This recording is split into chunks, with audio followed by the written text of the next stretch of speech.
Do you wanna see a dead body? Probably not. Real dark in the cemetery where the souls lie. Thought that I was finished, I kill it with no eyes. Know that I'm the one, don't be foolish and don't be dumb. I ain't gonna wish you were murderous. Hey guys, Happy New Year! I'm Mushaka and I'm so excited to be here with you in 2016. What better way to start the new year off with an amazing interview? Hello, you know the song. Bitch better have my money. I'm chatting with BiBi Bourelly, who wrote that song. That was Rihanna's 2015 hit. Stay tuned and check it out. Peace. All right, so we are here with BiBi Bourelly, and I am so humbled and so excited. You have no idea. I'm like a kid in a candy store right now, literally. Same, the fuck. Am I allowed to curse and shit? Together. Like, you know when someone tells you not to curse? You curse more. What I love about you is, and most people wouldn't know this, is that you're from a musical background. Your dad is a well-known guitarist, Jean-Paul, in Europe. He's very well-known. Yes. You wrote your first song that you remember at the age of 6. Yeah. And you went on tour with your dad at the age of 11. Yeah, damn, y'all got your facts straight. You know, I got it. But with all of that, like, how did you know that being a singer-songwriter was the career path that you were meant to pursue? I just wasn't good at anything else. I was born into making music, and it was part of my everyday life, and I did that shit every day. Yeah, sorry, I'm sorry.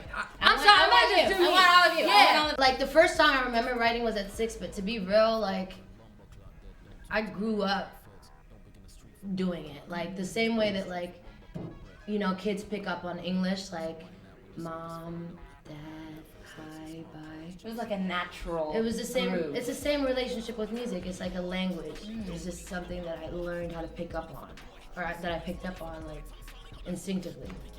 So you took that not only instinctive nature, but you moved to LA you went from Berlin to the DC, Maryland, Virginia area, and then from there in high school, moved to LA, landed a studio session with Kanye, and that happened within a year's time. How? Is that like a matter of like, think it, say it, do it? Is that a matter of knowing the right people? I always like I know what I'm here for. I don't really know how. I just knew it was gonna happen. I wouldn't have accepted anything else. So it was something that I was willing to fight for until, like, there was nothing left in me, like, you know what I mean? And I think that there were also a lot of dope business decisions that were made along the way. But to be real, when I graduated high school and I moved to LA, there was so much in me. Yeah. There was so much fucking rage in me and fire in me. I was like, y'all gonna hear me. Yes. It's no way. Yes. It's no way. No way. You know what I mean? So to that point though, what I really, really, really like fell in love with about you, no lie, like, is that you have this unapologetic, tell it like it is, gritty soul and energy, and you create others to just be themselves around you, but at the same time you have a beautiful soul and you get the bigger picture of what all of this is. Like, a hit song is a drop in the bucket, but it's not the bucket. No, you it's know not. what I'm saying? Like, but how do you stay true to that while working in an industry that's known as being fake? If you book, I hate the industry. Right. Sorry, my manager's probably cringing. Hate the industry. And I don't have a choice. Like, I do things my way. Mm-hmm. You know what I mean? And it's arguably whatever the fuck you want to call it, but I do things my way, and I especially when it comes to music. Mm-hmm. You know what I mean? And especially when it comes to being real. Like, I was the person, like, I've seen a lot of death in my life. I've seen a lot in my life, and music got me through the night. Like, you know what I mean? And, you know, I would lay down in bed at night and it would just be the thing that was mine, you know, and people need that. Well, I share this with you that I lost a parent very young. Yeah. And it honestly changed the whole trajectory of how I handled life. Like, because I was so young, but it was such a real moment that I still remember what I was wearing, how I felt, where I was, everything. And I remember being, this like veil came off in me, and I was like, oh shit, life is real. Life is fleeting. Life ends, right? Yeah. And for you, do you feel like, I know you as well lost a parent at a young age. Yeah. Do you feel like that added to this, like, you know what, you're gonna hear me. This is my life. This is my fearlessness. When I lost my mother, it was an extreme sense of loss for, like, I can't even explain it at 6. You know what I mean? What made me a fighter was that people didn't really understand me and my creative like, I'm a person who needs to express myself. That's just how I work. Like, there's different people in the world, and I'm a person who needs to express myself. Yes. And when I was put into school, the way that worked, like, school is just not set up for very people. Conforming. Right. School is not set up for people. Right. And I just, people, you know, I dealt with a lot of disapproval throughout my life, you know. Right. When I was living in the city and we was running around the streets and shit, I dealt with disapproval. Like in Berlin, you know, I dealt with all that. So I think that I stopped caring about people who didn't approve of me because I knew I wasn't capable of changing that side of me. What age did you stop caring? What age did you know I want to that? say like 15. 15 when like 14. 14 when I had all fucking D's on my E's on my report card. And I was like, I'm not doing this shit. Right. Like, I'm not doing this shit. Right. It's not happening. You know? Well, what I love, I do know. Yeah. Oh, I know. And but not in an ignorant way, though. Right. No, not in an ignorant way, Yeah. but of like, when you're going against the grain, it's like going against your natural course, right? Yeah, It's like, school is kind of like that for me, too. Yeah. But coming from an African background, it's like, you would go to school. You know, it's like, I don't want to. And I'm not saying people shouldn't do well in school, right? Because school taught me finishing, because I was about to not finish. I was so close to not finishing. But finishing taught me how to do something that you don't want to do. And if I wouldn't have finished high school, I wouldn't have been able to prosper the way I did in my career when I moved. Right. You know what I mean? Because there's a bunch of shit in the industry that I gotta do that I don't fucking wanna do. Of course. And to that point is like, how do you keep all of that realness, you, BiBi, but yet you are building a brand, my dear. That's what it is. And you're building a brand for others. You know what I'm saying? Like, what's the line? What's the balance? The balance, I don't understand your question. I just feel me. I don't. Right. But in terms I don't of, like, consciously. there's going to be a need to shift to a certain extent. Like, for instance, just flat out, like, there's gonna be some interviews where you can't curse. There's gonna be some interviews where they might want you to wear heels. How do I stay myself? Like, how do you stay just you? Honesty. You are building a brand. Just honesty. Just always telling the truth. If I don't curse, then I'm still telling the truth. You know what I mean? Not, you know, always saying what I feel. Yes. Like, I'm not gonna ever get on TV and like lie. I hope not. I won't. Yeah, no. You know, I won't allow myself. Like, that's a fear of mine. I'm scared. I'm actually scared of lying. I'm scared of changing. I'm scared of that. Wow. You know, and I'm not saying that everything I'm saying is like holy and whatever the fuck, because I'm not a saint. You know, but it's true. It's really how I feel. Right. You know, and that's all I have. So when you're singing the song in your new hit single, Ego, and you're saying those words, you won't bring me down.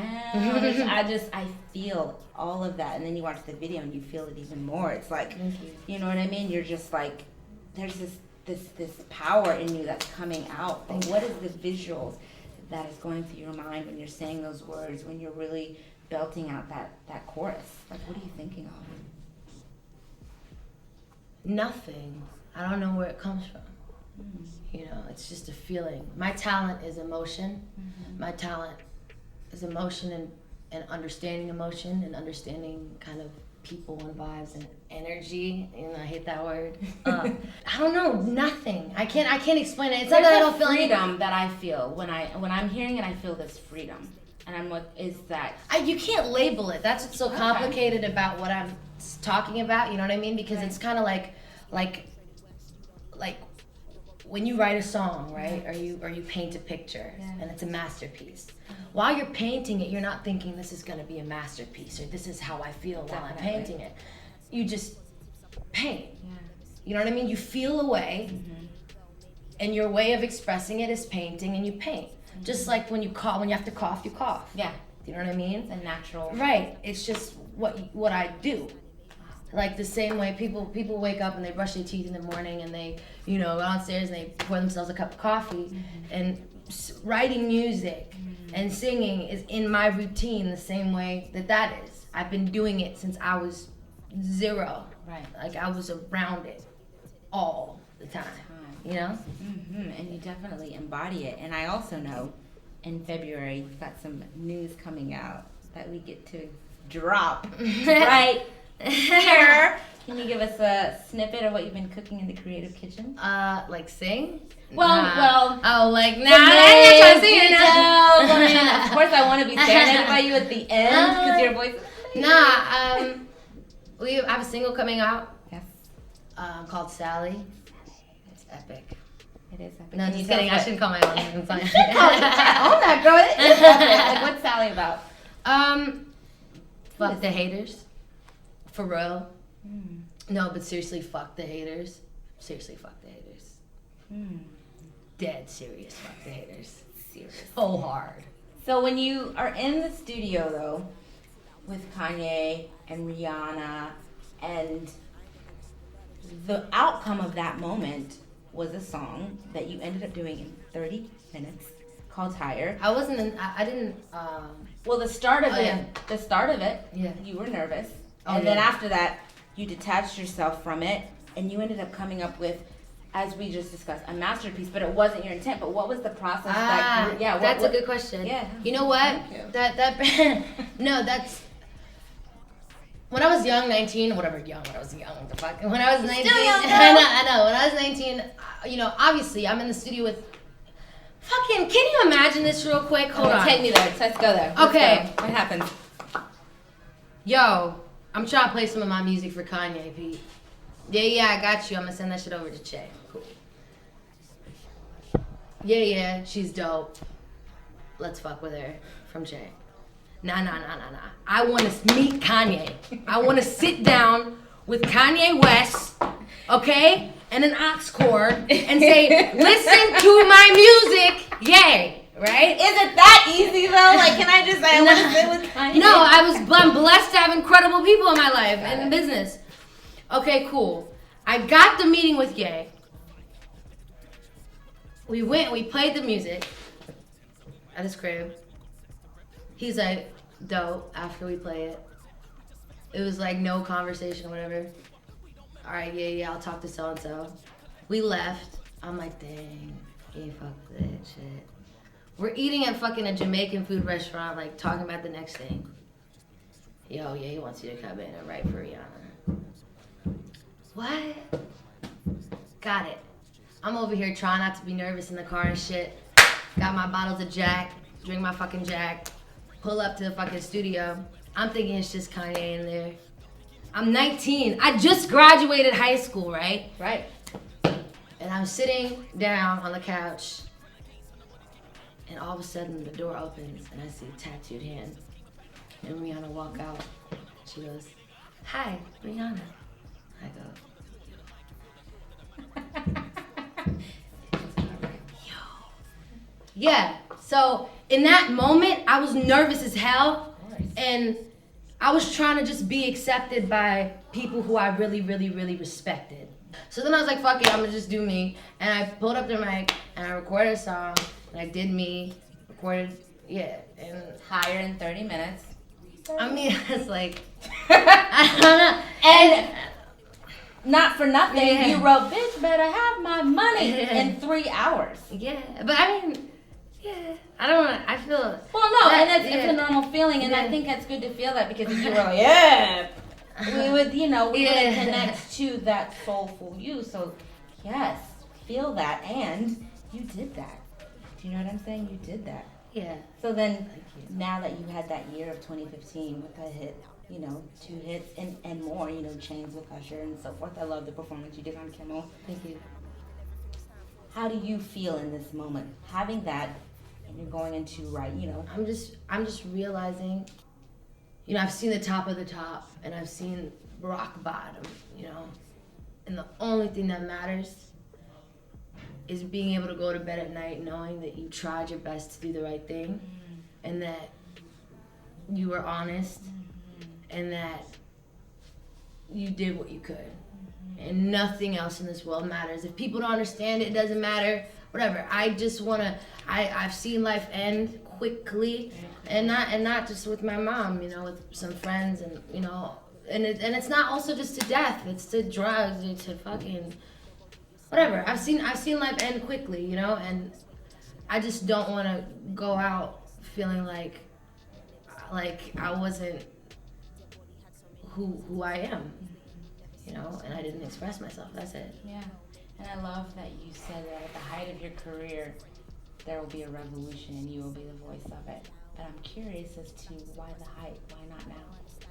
Because we're just getting ready now. The revolution is starting.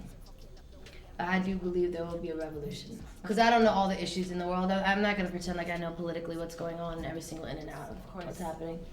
But I know people are in pain. And I did cut you off. No problem. But do you feel like the song Chains, it's about, the gun violence and all of that, and being, of course, what it says, chains. Do you feel like that's kind of like your steps to building this, being that voice that's going to be a leader of this generation to topics and subjects such as that? I think that what Chains did for me is, people can take me seriously now. You know what I mean? Because I'm not just talking shit. And I'm glad that Usher gave me that opportunity to be on that record with him. Right. I mean, Riot could be taken as you being taken seriously as well. Yeah. That's another, that's a BB revolution in its own way. I mean, hashtag BB revolution. Get that going. But it's in you. You're it's like I feel, or I'm curious, are you taking those steps, I guess, inadvertently? It's just because it's so in you. It's just, what do you mean? Like toward a revolution? Or toward what? Just being passionate about speaking on things that no one is talking about, that people are voiceless to. I'm just trying to, right now, what I'm trying to do, right, is master being a real bitch. If that makes any sense. So I'm trying to figure out, how do I stay honest and centered and keep my ground in chaos? How do I still say, no, this is what I want, and this is what I need, while everybody's telling me other things and running around and freaking out. Yeah, and how have you done that so far? What? Just by doing it. Does that make, it's no step-by-step process. It's just by saying, this is what I believe is right. I've listened to everybody. I've taken it in. This is what feels right now, and this is what I'm going to do. Yes. And if, it takes me fucking left or to the wrong place, I'm going to find my way out of that place. Of course. And if it helps me, cool. So what would you say to the fans that have been with you since day one, and the fans that are following you as of today, and the fans that you're going to learn and grow with you from this moment forward? Because you are going to accumulate. I love them. I don't even want to, I don't like the word fans. I'm just like. What word would you insert? I'm just one of the people, yo. Them the homies. If I would have met, who knows? If I'd meet them at a fucking coffee shop or at a bar or some shit, and we drinking, we would kick it, and it'd be cool. I don't look at it like I don't want anyone to look at me and worship me. Mm-hmm. I want people to understand that I'm with them. Mm-hmm. I'm with them. I'm one of the people. I don't ever want to be I said this to you before, I don't ever want to be considered somebody above the people. Right. Because that's not true. Yeah. It's not real. Right. It's not who your soul is. Nah, it's not who anyone's soul is. You know? Right. Yeah. I mean, people have different desires, but the fact is, that's not yours. Right, and we're all human beings. So in 5 years, BiBi Bourelly will be where? I don't know, wherever the fucking wind blows me. I'm winging it. But you're here right now, and I'm so happy, and I thank you so much. Thank you. This has been amazing. Thank you. Thank you with all my heart. Oh, it's a wrap, y'all. Awesome. That interview was amazing. You have no idea, and I am so thankful to all of you who watched. Please check out more on Huffington Post. Follow me on Snapchat and Instagram at Mushaka Laka Laka, Twitter at Miss Mushaka, and BB's information will be posted below. For now, stay tuned. Peace. They need some really nice things. Better be coming with no strings. Better be coming with no strings. We need some really nice things. We need some really big rings. I got a really big team, man. What a time to be alive.